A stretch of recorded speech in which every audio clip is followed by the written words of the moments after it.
តម្លៃមាសកំពុងតែស្ថិតនៅក្នុងភាពស្ទាក់ស្ទើរមិនទាន់មានការសម្រេចចិត្តបាទសួស្តីបងប្អូនទាំងអស់គ្នានៅក្នុងថ្ងៃទី16ខែកុម្ភៈឆ្នាំ2026នេះតម្លៃហាងឆេងមាសបើកផ្សារមកមានការធ្លាក់ចុះហើយក៏មានការកើនឡើងមកវិញដោយសារតែស្ថានភាពបែបនេះយើងហៅថាគឺជាស្ថានភាព sideways ឬមួយក៏នៅក្នុងភាពស្ទាក់ស្ទើរមិនទាន់មានការសម្រេចចិត្តដោយសារតែទីផ្សារកំពុងតែស្ថិតនៅក្នុងស្ថានភាពនៃការស៊ាំទៅនឹងព័ត៌មានភូមិសាស្ត្រនយោបាយបើទោះបីជាព័ត៌មានភូមិសាស្ត្រនយោបាយបច្ចុប្បន្នដែលគេសម្លឹងមើលខ្លាំងទៅលើប្រទេសអាមេរិកដែលកំពុងតែមានកិច្ចចរចាជាមួយនឹងប្រទេសអ៊ីរ៉ង់ដើម្បី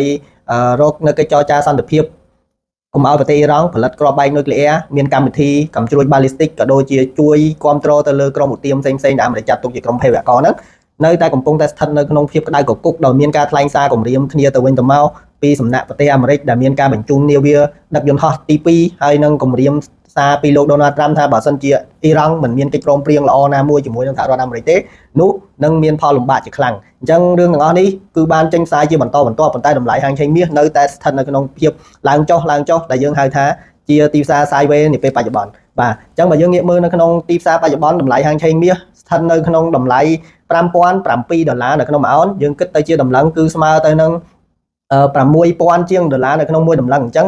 មានការប្រែប្រួលតិចតួចប៉ុណ្ណោះបើយើងគិតពីការពីសប្តាហ៍មុនហើយនៅព្រឹកនេះបើកផ្សារមកតម្លៃហាងឆេងមាសមានការធ្លាក់ចុះប្រមាណជា$88ហើយទើបមានការកើនឡើងមកវិញមកដល់តម្លៃ$5,700ក្នុងមួយអោននេះអញ្ចឹងអ្វីដែលខ្ញុំមើលឃើញនៅក្នុងពេលនេះបញ្ហាភូមិសាស្ត្រនយោបាយគឺគេកំពុងតែសម្លឹងមើលប៉ុន្តែការថ្លែងសារគម្រាមណាមួយគឺមិនមែនជារឿងថ្មីដែលអ្នកវិនិយោគយកមកវិភាគខ្លាំងទេអ្វីដែលគេកំពុងតែសម្លឹងមើលថាតើអាចនឹងមានបញ្ហាផ្ទុះសង្គ្រាមឬមួយក៏ការចរចានឹងមានផលវិជ្ជមានដែរឬមួយក៏អត់អ្វីដែលគេចាំមើលគឺទៅលើលទ្ធផលជាធំលែងជាអ្វីដែលគេថ្លែងសារគម្រាមទៅវិញទៅមកហើយបើយើងងាកទៅលើបញ្ហាសេដ្ឋកិច្ចវិញកាលពីសប្តាហ៍មុនយើងមានទិន្នន័យសំខាន់តាក់ទងទៅនឹងទីផ្សារការងារក៏ដូចជាអតិផរណាផងដែរហើយបើយើងសម្លឹងមើលទៅលើអតិផរណា CPI របស់សហរដ្ឋអាមេរិកដែលចេញផ្សាយនៅក្នុងថ្ងៃសុក្រគឺមានការថយចុះមកវិញដែលកាលពីមុនមានចំនួន 2.6 ឥឡូវនេះមានការធ្លាក់ចុះមកវិញហើយ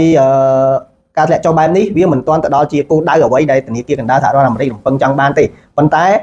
វាជាសញ្ញាមួយល្អដែលបង្ហាញថាអតិផរណាមានការធ្លាក់ចុះទីផ្សារការងារមិនល្អខ្លាំងទេប៉ុន្តែក៏មិនអាក្រក់ខ្លាំងដែរអញ្ចឹងអាចធ្វើឲ្យធនាគារកណ្ដាលសហរដ្ឋអាមេរិករក្សាជំហរមិនកាត់បន្ថយអត្រាការប្រាក់នៅក្នុងខែ3ហើយទាំងអស់នេះគឺជារឿងដែលអ្នកវិនិយោគឬមួយក៏ trader នៅជុំវិញពិភពលោកកំពុងតែសម្លឹងមើលហើយដែលធ្វើតម្លៃហាងឆេងមាសស្ថិតនៅក្នុងភាពស្ទាក់ស្ទើរមិនទាន់មានការសម្រេចចិត្តថាបន្តកើនឡើងខ្ពស់ឬមួយក៏ធ្លាក់ចុះដោយយោងទៅតាមបញ្ហា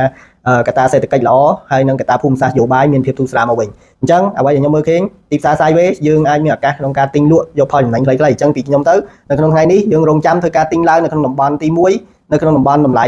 $4,990ទៅ$4,965សម្រាប់បងប្អូនដែលធ្វើការជួញដូរក្នុងឧបករណ៍